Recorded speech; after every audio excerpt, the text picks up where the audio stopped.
G'day guys, my name is Sean, and in today's video I'm going to be giving you a guide on my study that myself and my girlfriend use for all of our photo and video editing. It's also where I game and stream, and today's video is going to be a complete guide on all of the equipment that I use, and why I use it, and how this room came to become what it is today.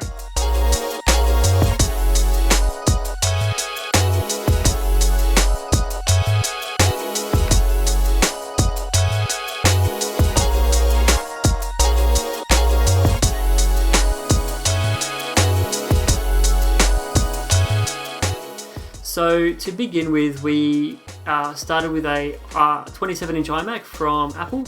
That's a 5K 27-inch iMac with a 7700K, has 8 GB of RAM and a RX 580 graphic card.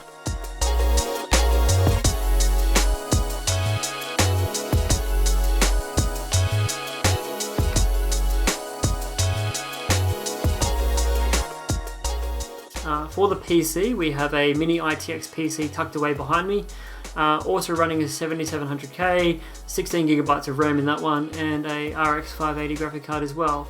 And then as far as our monitors, we have a external display from LG, which is a UD68 display. It's a 4K FreeSync display, which has a monitor arm attached to it as well.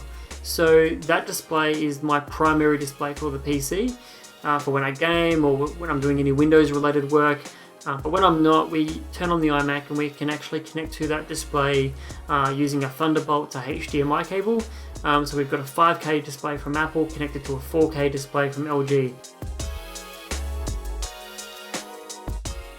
For peripherals, we have the same keyboard and mouse, wireless keyboard and mouse from Apple that came with it, and we have a Logitech K800 wireless keyboard and also a wireless MX Master mouse from Logitech as well. For the PC as well, we have some extra peripherals. So there's a 4-port USB 3 hub on the desk connected to the PC. That's just to make it a lot easier, a lot more reachable for when you want to plug in things like USB hubs or USB drives, I should say, headphones, webcams. So I've got a GameDS or GameDS 7.1 surround sound headset with microphone built into it, so that's for when I'm gaming and streaming.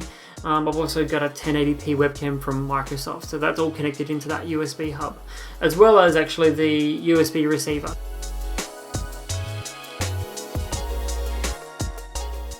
The other great thing about the monitor arm, I should actually say, is the fact that you can bring the monitor out. So you can pivot it, you can rotate it, you can tilt it, you can do all of that stuff which you can't do with the standard monitor arm. And that monitor arm was only about $40 or $50 from memory. It wasn't very expensive at all.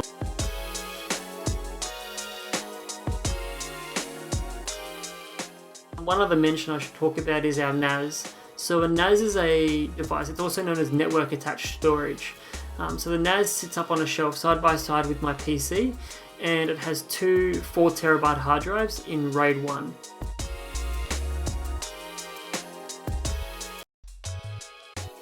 Two 4TB hard drives in RAID 1 means that one hard drive is copying all the data to the other and vice versa. So they're sort of working in a mirrored system. So if one hard drive was to fail, we would just get an alert to say that hard drive has now failed for whatever reason. We'll take it out, take it down to the shop, get it replaced, put it back in the same spot, and it rebuilds all of the data back again. It's been a great added addition to our studio. It's made our lives a lot easier. We also edit video and photos and stream movies from it to our iPads and to our Apple TV. The shelving unit is also from IKEA. I think this cost us about $150 or something like that. Has a couple spare shelves there, so we have some tubs just for our camera gear, for SD cards, for batteries, adapters, and so forth. And then we have 3 shelves below that, which just has all of our stationery, pens, paper, notebooks, just miscellaneous items that you would want to have in a study.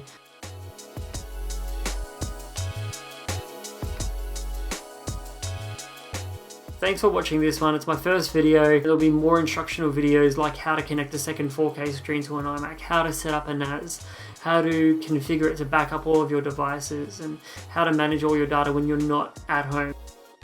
If you guys find it useful, you can say thanks, leave me a comment, you can subscribe to more videos, because I'm going to be putting out videos hopefully every week, doing these type of tutorials and these type of guides. And if there's things that you want to see that I've talked about maybe briefly, but you want me to expand on that, just let me know, and I'll see you in future videos. Cheers.